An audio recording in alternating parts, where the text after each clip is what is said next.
Bom dia, meninos, tudo bem com vocês? Nas aulas anteriores, eu expliquei um pouco da teoria dos capítulos carga elétrica, campo elétrico e lei de Gauss. Agora nós vamos resolver alguns exemplos desses 3 capítulos para melhorar a compreensão. Vamos iniciar resolvendo um que envolva a lei de Coulomb, que está no capítulo de carga elétrica. Então, a figura abaixo mostra uma barra longa, não condutora, de massa desprezível, de comprimento L, articulada no centro e equilibrada por um peso P situado a uma distância x da extremidade esquerda. Nas extremidades direita e esquerda da barra existem pequenas esferas condutoras de carga positiva Q e 2Q, respectivamente. A uma distância vertical H abaixo dessas esferas existem esferas fixas de carga positiva mais Q. Determine a distância x para a qual a barra fica equilibrada na horizontal. Bom, para nós termos o equilíbrio, nós temos o equilíbrio estático, nós temos que ter a somatória das forças iguais a zero e a somatória dos torques iguais a zero. Se nós olharmos aqui, olha, na figura, essa carga positiva mais Q está repelindo a carga mais Qzinho. Então, nós temos uma força vertical para cima. Aqui nós também temos uma força eletrostática vertical para cima, porque o Qzão mais Q está repelindo esse 2Qzinho. Nós temos uma força P, que é esse peso que foi colocado para equilibrar para baixo. E nós temos a normal aqui, que é o ponto de contato da barra que vai estar para cima. Observe que foi necessário colocar esse P, porque essa força aqui, eletrostática agindo nessa carga mais 2Q, é o dobro dessa outra força. Então, nós teríamos, se não tivesse o peso, nós teríamos uma rotação dessa barra. Então, aqui, olha, nós temos, eu desenhei aqui os vetores força, eu vou adotar o sistema Y positivo para cima.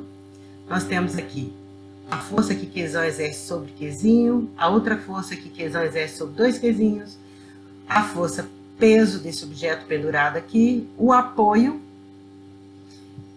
a distância entre as duas cargas, Q e 2Q, é L, o apoio está bem no centro dessa distância. Nós temos a distância entre essas cargas, que é H, entre Qzinho e Qzão, entre 2Qzinho e Qzão também é H.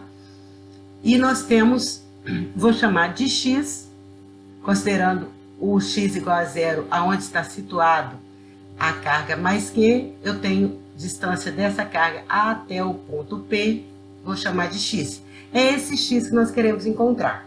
Então, usando a segunda lei de Newton para rotação, somatória dos torques é igual ao momento de inércia vezes a aceleração angular.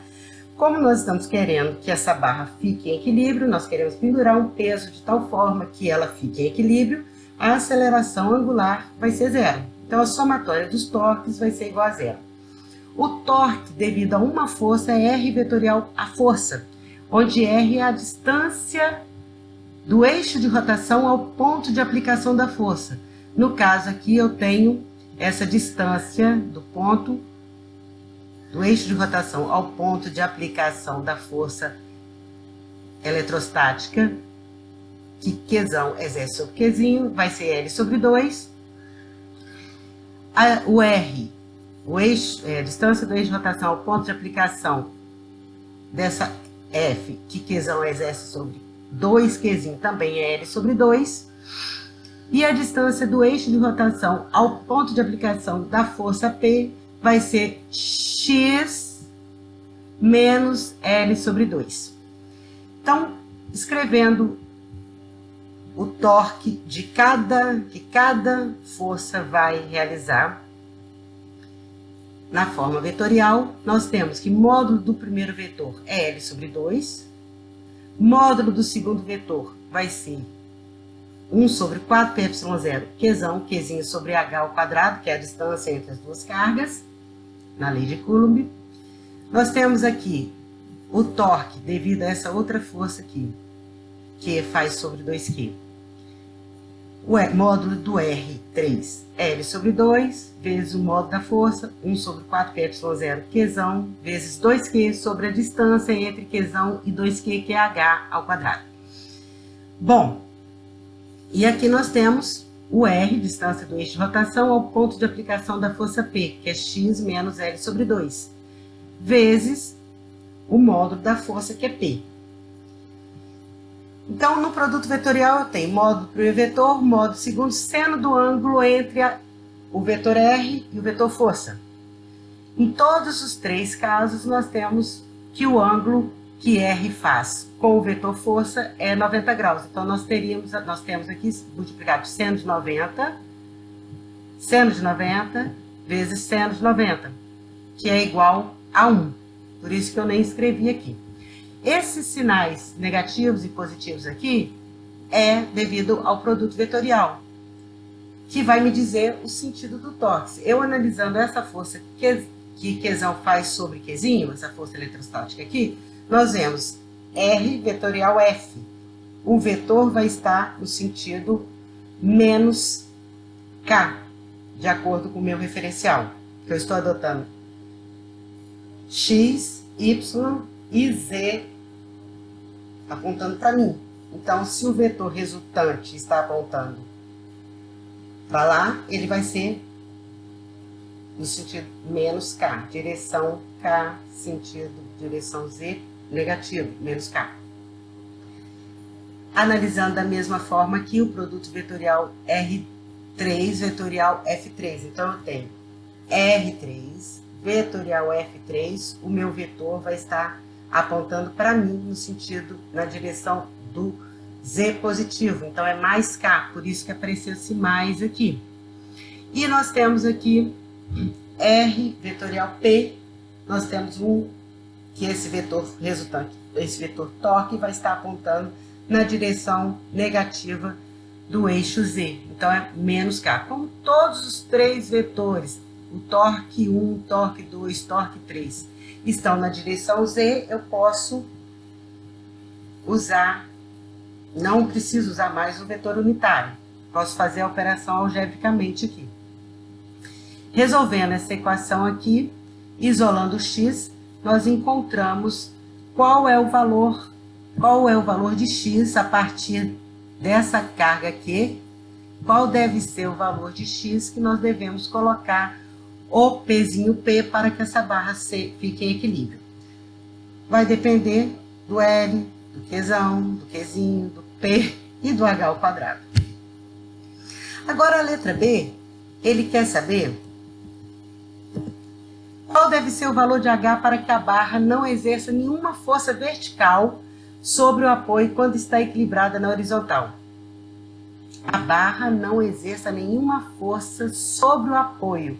Qual seria a força aqui? Olha, se a barra está apoiada aqui, ela vai estar aplicando uma força sobre o apoio. Logo, o apoio vai estar aplicando uma força sobre a barra, ação-reação, que vai ser a normal. Então, se essa força, para que a barra não aplique nenhuma força, se ela não aplicar nenhuma força sobre o apoio, quer dizer que é normal que a reação vai ser zero também. Então, somatória das forças, da segunda lei de Newton, é igual a massa vezes aceleração. Como nós estamos querendo que ela esteja em equilíbrio, aceleração igual a zero. E a normal aqui, na hora que eu faço a soma de todas as forças aplicadas à barra, a normal também vai ser zero. Porque é a condição do problema, que ele quer que a normal seja zero. Qual deve ser esse H para que a normal seja zero? Como se ela estivesse flutuando ali em cima do eixo, sem fazer nenhuma força sobre o eixo.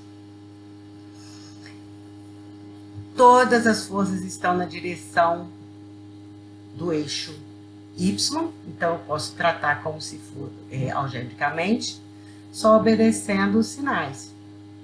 Positivo, J positivo, J positivo, J negativo, isso tudo igual a zero. Módulo da força, 1 sobre 4, πε0, Qzão, Qzinho, R ao quadrado, mais módulo da outra força, 1 sobre 4, πε0, Qzão, 2 Qzinho sobre H ao quadrado, que é o R, né? A distância entre as duas cargas, Qzão e 2 Qzinho, menos o pezinho que a gente colocou. Isolando o H, resolvendo essa equação, nós encontramos qual deve ser a distância entre as cargas, Qzinho e Qzão, e 2Qzinho e Qzão, que é a distância H, qual deve ser essa distância H para que a normal seja zero.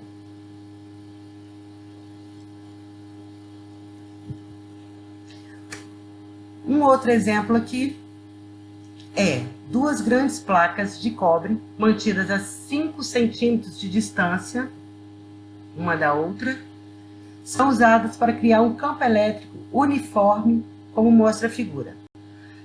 Observe que as linhas de campo saem da placa positiva e chegam na placa negativa. Então, o campo elétrico vai estar da minha esquerda para a minha direita, como está desenhado aqui.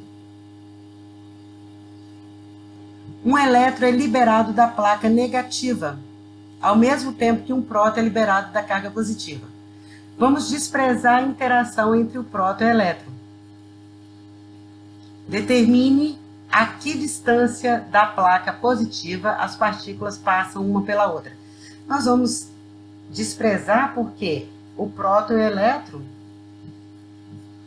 são partículas carregadas, com cargas diferentes, elas vão se atrair. Então, nós vamos desprezar essa força entre eles ali. Vamos considerar somente a força que está exercendo sobre cada partícula dessa na presença de um campo elétrico externo. Como o próton é uma carga positiva, possui carga positiva, força igual a carga vezes o campo. Então, o vetor força é igual a carga vezes o vetor campo. Carga positiva do próton, então a força tem o mesmo sentido do campo elétrico. Ao contrário do elétron, que a carga é negativa, então a força vai estar contrária ao campo elétrico.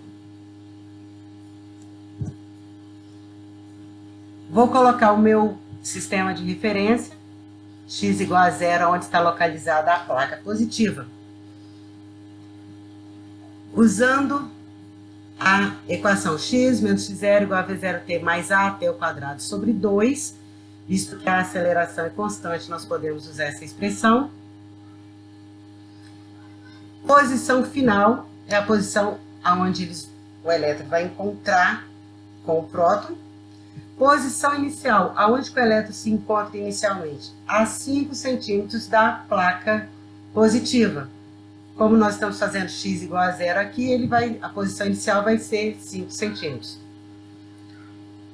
Velocidade inicial igual a zero, mais a aceleração t ao quadrado sobre 2. A aceleração do elétron vai estar no sentido contrário ao meu referencial. Ele está sendo acelerado no sentido negativo do eixo x. Por isso que apareceu esse menos aqui. Como encontrei essa aceleração? Usando a segunda lei de Newton para a translação. Força resultante, a única força que vai estar agindo sobre o elétron vai ser devido ao campo elétrico dessas placas. Então, força elétrica vai ser carga do elétron vezes o campo elétrico igual a massa do elétron vezes a aceleração do elétron. O módulo da aceleração do elétron, então, vai ser a carga do elétron, que é E, que é 1,6 vezes 10 a menos 19 coulombs, vezes o campo elétrico, dividido pela massa do elétron. O próton eu vou usar a mesma coisa. Velocidade inicial igual a zero, posição final, o x, onde, mesma posição do elétron, onde nós queremos que ele se encontre. Logo, esse tempo aqui vão ser iguais. Posição inicial do próton está na placa positiva, onde nós fizemos x igual a zero. Então, x0 igual a zero. A aceleração do próton. Vou usar a mesma fórmula da segunda lei de Newton, carga do próton vezes o campo elétrico, massa do próton vezes a aceleração do próton. Então, vai ser a carga do próton vezes o campo elétrico dividido pela massa do próton, que é t ao quadrado sobre 2. Bom, o que eles têm de igual é a posição x e o tempo. Então, eu vou isolar o t ao quadrado sobre 2 em uma equação e colocar na outra. Vou isolar aqui o t ao quadrado eu vou ter massa do próton vezes x dividido pela carga do próton vezes o campo elétrico. E vou substituir no lugar desse t ao quadrado sobre 2 aqui.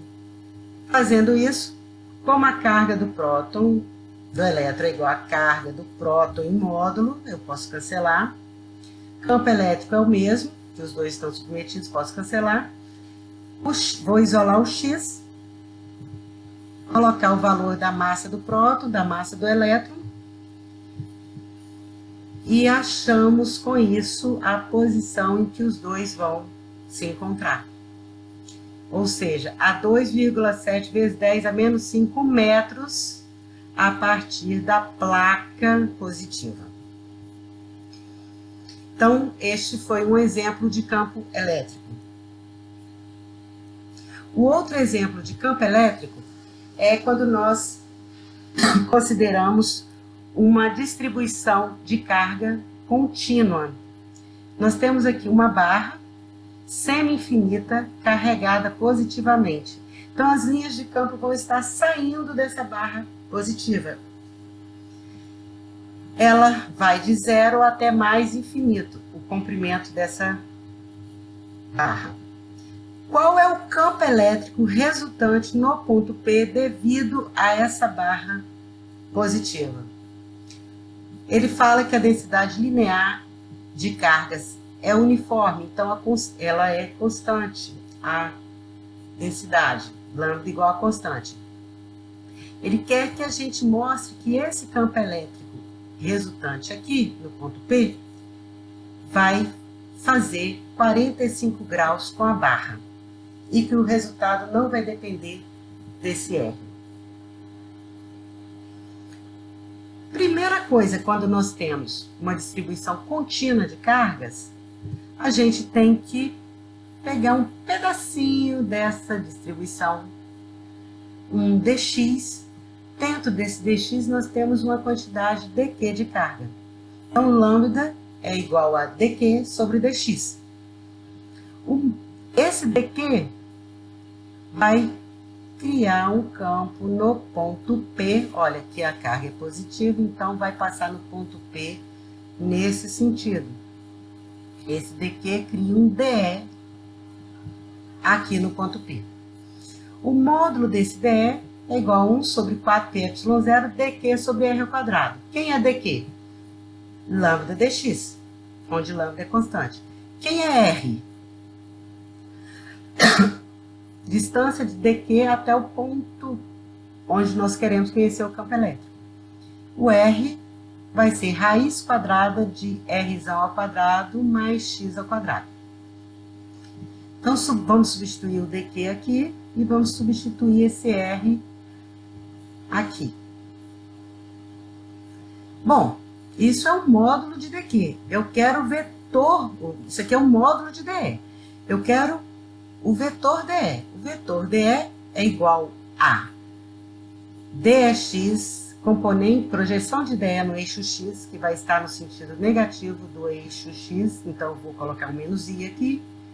dE y, projeção de dE no eixo y, que vai estar no sentido negativo do eixo y. Então, por isso que eu vou colocar menos j.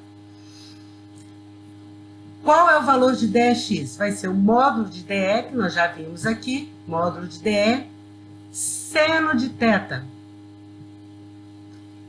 Quem é o dy? Módulo de dE, cosseno de θ. Então, eu escrevi aqui o módulo de dE, e aqui eu coloquei vezes o cosseno de θ, que é o nosso dy. E aqui nós temos o nosso dx. Observem que, se eu upar esse primeiro dq aqui, em x igual a 0, quanto que vale o ângulo? 0. Então, à medida que eu vou varrendo toda a barra para cada dq que está posicionado em um x diferente, o meu ângulo vai mudando, até eu chegar no último dq lá no infinito, onde esse r é pequeno, esse Rzão aqui é pequeno comparado ao comprimento da barra, então quer dizer que esse Rzinho aqui vai estar paralelo à barra. Então, quando x for tender a infinito, o meu θ vai ser igual a 90 graus. Então, o meu ângulo, ele está variando com x. Então, eu tenho que fazer uma modificação aqui nessa integral. Eu tenho duas opções. Ou eu converto a variável x em θ, ou eu converto a variável θ em x, para colocar tudo em função de uma única variável. Eu optei em converter o x para θ. Então, eu voltei aqui, ó, para r ao quadrado, esse termo aqui, ó, eu voltei para r ao quadrado, e eu vou agora ver quem é o seno e quem é o cosseno, e quem é o r. Olha só, o seno de θ, cateto oposto, que é o x, sobre o rzinho, sobre a hipotenusa. O cosseno de θ é o cateto adjacente sobre a hipotenusa. Cateto adjacente, que é o rzão, sobre a hipotenusa. Então, seno de θ, x sobre rzinho, que é igual, vou isolar o x, vai ser igual a rzinho seno de θ. O cosseno, rzão, que é o cateto adjacente, sobre rzinho, que é a hipotenusa. Então, o rzinho vai ser o rzão dividido pelo cosseno. Combinando a equação 1 com a equação 2, nós temos x é igual, olha só, rzinho vezes o seno. Rzinho é rzão sobre o cosseno. Rzão sobre o cosseno vezes o seno. Então, x é igual a r vezes a tangente. Quem é o dx? O dx vai ser r, derivada da tangente é a secante ao quadrado. Então, dx vai ser r secante ao quadrado de θ dθ. Mas quem é a secante? Secante é 1 sobre o cosseno. Então, secante ao quadrado é 1 sobre o cosseno ao quadrado. Então, meu dx ficou com r dividido por cosseno ao quadrado de θ dθ. Vou voltar aqui na minha expressão inicial para poder substituir o dx e substituir o r ao quadrado. Porque vou colocar tudo em função do ângulo. Então, quem é o dx? R sobre o cosseno ao quadrado de θ dθ. R sobre o cosseno ao quadrado de θ dθ. Quem é o rzinho ao quadrado? Rzinho ao quadrado, rzão ao quadrado sobre o cosseno ao quadrado. Aqui está. Vezes quem? Vezes o seno. Vou fazer a mesma coisa aqui na componente y. Dx está aqui, rzinho ao quadrado está aqui embaixo. Vezes o cosseno na direção, componente y na direção menos j. Olha só, nós temos aqui 1 sobre o cosseno ao quadrado, r sobre o cosseno ao quadrado, e r ao quadrado sobre o cosseno ao quadrado. Então, cosseno ao quadrado cancela o cosseno ao quadrado, esse r cancela com r ao quadrado, ficando um r embaixo. Da mesma forma, nós temos aqui, a mesma coisa nós temos na componente y. Como é que fica isso? Vai ficar aqui um seno dividido por rzão, e aqui vai ficar um cosseno dividido por rzão. Então, nós temos um seno dividido por rzão e um cosseno dividido por rzão. Os limites de integração nós já falamos. Quando x igual a zero, o ângulo igual a zero. Quando x tender a infinito, o ângulo é igual a π sobre 2. Então, colocando, já que eu mudei a variável de integração, eu mudei também os limites de integração. Vou integrar de um lado, integrar do outro. Integral de dE é do vetor dE é E, que vai de 0 a E. Integral do seno é o cosseno. É o menos cosseno, né? Substituindo de 0 a π sobre 2, nós encontramos que é igual a 1. O rzão está aqui, o menos i está aqui. Integral do cosseno é o seno. Substituindo de 0 a π sobre 2, nós encontramos o valor 1. dividido por R, está aqui, menos J está aqui. Então, a componente X vai ser, do campo elétrico, vai ser esse termo aqui, lambda sobre 4πε0 vezes 1 sobre R, e a componente Y vai ser lambda 4πε0 vezes 1 sobre R. Nós temos, então, que a componente X é igual à componente Y. Se a componente X do campo elétrico é igual à componente Y do campo elétrico, nós temos, então, que esse ângulo aqui é 45 graus, e esse outro aqui 45 graus também. Então, o vetor campo elétrico, resultante dessa barra semi-infinita, vai estar fazendo 45 graus com o eixo X, ou seja, 45 graus com a barra que está em cima do eixo X. Então, nós tivemos agora dois exemplos de campo elétrico. Nós vamos agora passar para um exemplo de lei de Gauss. Nós já estamos mais acostumados a fazer exercícios de lei de Gauss com uma simetria esférica e uma simetria cilíndrica. Eu peguei esse exercício aqui, que é um pouquinho diferente dessas duas simetrias que são mais comuns.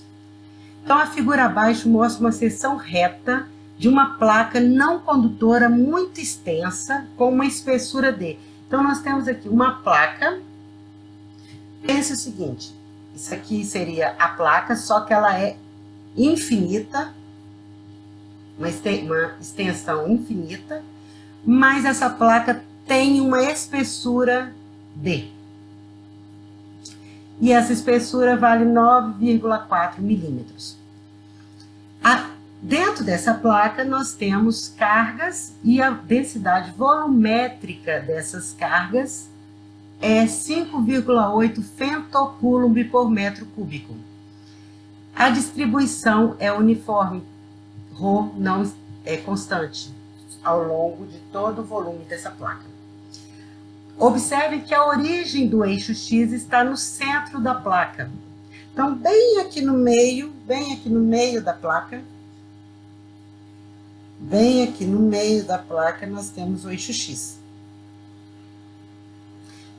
Aqui eu tenho D sobre 2, D sobre 2.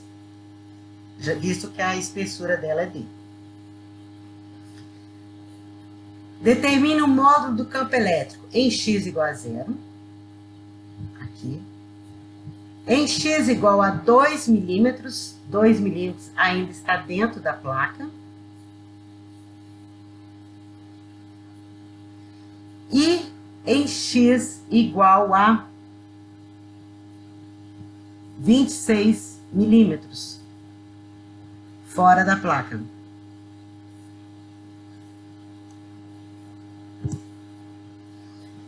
Bom, aqui está a nossa placa de dimensão infinita. Essa distância aqui é a espessura dela, D.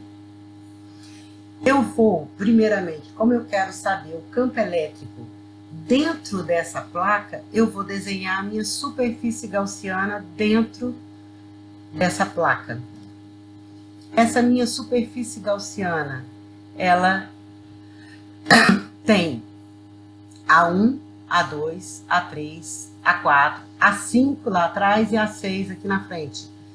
É uma superfície gaussiana, a gente sabe que ela tem que ser fechada, porque a nossa integral aqui é integral fechada do campo elétrico escalar dA.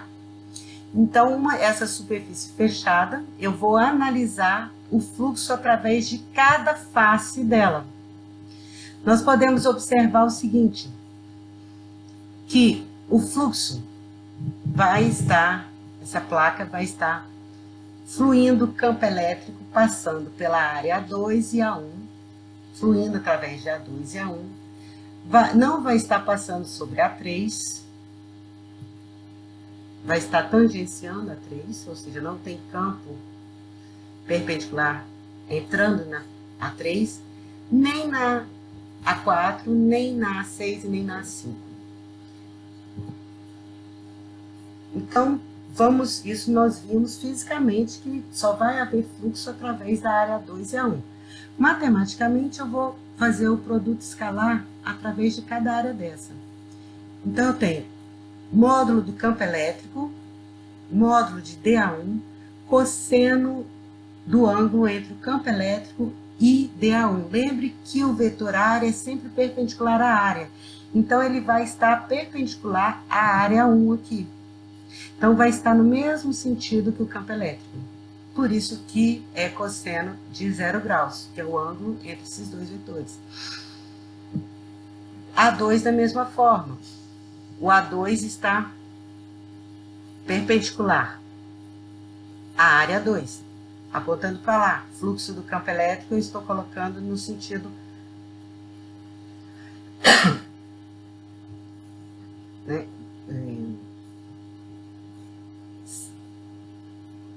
para a minha esquerda.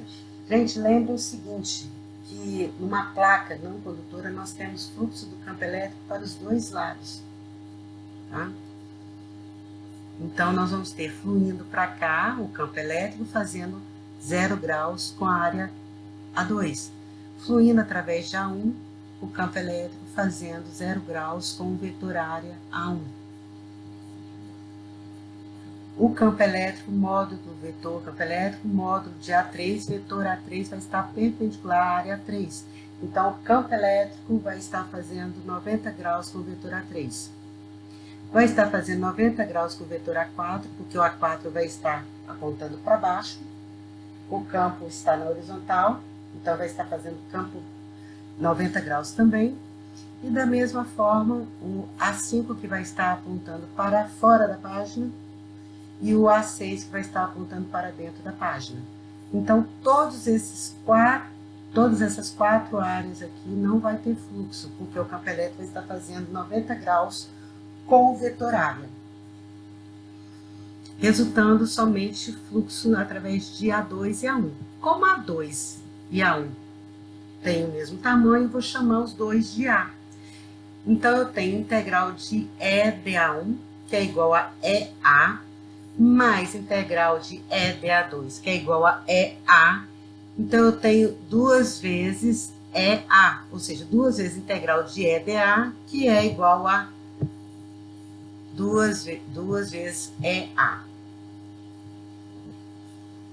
Isso tudo aqui, ó, nós analisamos só essa parte antes da igualdade da lei de Gauss. Antes da igualdade eu tenho, isso aqui representa o fluxo do campo elétrico através dessa superfície fechada que nós chamamos de superfície gaussiana. Esse fluxo é igual à carga líquida dentro da superfície dividido por ε0. Então, eu tenho aqui, o fluxo é igual à carga líquida, que é a integral de ρdV, dividido por ε0, que eu esqueci de colocar aqui. Bom, quem é o dV? Vamos pensar aqui, qual é esse volume aqui? A área A vezes esse comprimento que vale 2x. Lembram que eu tenho aqui x e x. Então, 2x, a área 1 vezes 2x, o volume é 2xa, considerando A1 igual a A. O diferencial de volume vai ser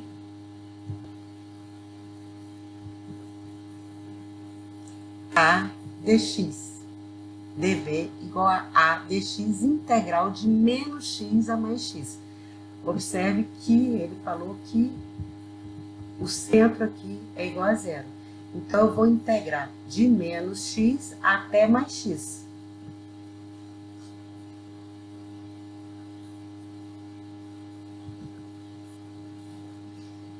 Rho, que é constante, pode sair da integral, sobre ε0. Não esqueci de colocar agora. A também é constante. Integral de dx é x, de menos x até mais x, que vai dar 2x. Então, cancelando o A com o A, o 2 com 2, nós temos que o campo elétrico é igual a ρ x dividido por ε0. Logo, resposta da letra A. Qual é o campo elétrico em x igual a 0? 0. Qual é o campo elétrico em x igual a 2 milímetros? Basta substituir aqui 2 vezes 10 a menos 3, substituir o valor da densidade que foi dada, substituir o valor dessa constante e calcular o campo na posição 2 milímetros, que ainda está dentro aqui, ó.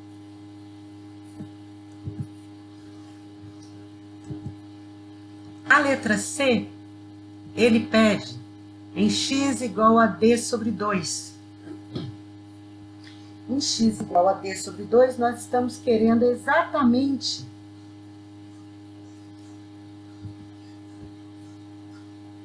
na superfície dessa placa. D sobre 2 e menos d sobre 2. Qual é o campo elétrico em cima ali dessa superfície? Ou seja, nós estamos considerando isso aqui como uma placa de espessura D. Qual é o campo elétrico exatamente na superfície da placa? Basta nós substituirmos aqui D sobre 2, o valor de D, de ρ e de ε0 e achar a resposta. A letra D, ele já está pedindo o campo elétrico fora da barra. Então, eu não vou poder mais usar essa resposta para o campo elétrico. Isso aqui, essa resposta está limitada para pontos de x igual a 0 até x igual a d sobre 2. Ou seja, está limitada a uma região dentro dessa placa até a superfície dela. A partir da superfície, a expressão para o campo já vai ser diferente. Então, eu vou ter que fazer novamente, usar a lei de Gauss novamente, desenhar uma superfície gaussiana, onde nós vamos analisar o fluxo do campo elétrico através da área A1 e A2, que agora estão fora, do lado de fora da placa. Eu desenho a superfície aonde eu quero conhecer o campo elétrico, porque eu vou estar associando o campo elétrico naquela posição com a carga líquida dentro dessa minha superfície gaussiana. Então, eu tenho novamente o fluxo somente através dessas duas áreas, A1 e A2, fluxo para lá e fluxo para cá. Vai me dar a mesma resposta, duas vezes o campo elétrico vezes a área. Até aqui é parecido com as letras anteriores. O que muda é essa parte aqui, ó, integral de ρdv, que é a integral de ρ a dx sobre ε0. Integral de ρ a dx sobre ε0. O que é que muda? Muda que agora, aqui, olha, nessa letra anterior, para qualquer posição x, eu tenho carga dentro da minha superfície gaussiana, porque a minha superfície gaussiana está dentro da placa. Agora não, agora a minha superfície está, a carga líquida dentro dessa superfície gaussiana é só essa região aqui dentro da placa. Só existe carga dentro dessa placa. Então, meu limite de integração vai ser de menos d sobre 2 até mais d sobre 2, pegando toda essa região dentro da placa. Então, resolvendo essa integral aqui, eu coloco ρA sobre ε0 para fora da integral, porque são constantes. Integral de dx é x, de menos d sobre 2 a mais d sobre 2. Que vai me dar um campo elétrico igual a ρ, que é a densidade de carga volumétrica, vezes d sobre 2ε0. Bom, espero ter ajudado vocês. Nós agora terminamos a nossa aula.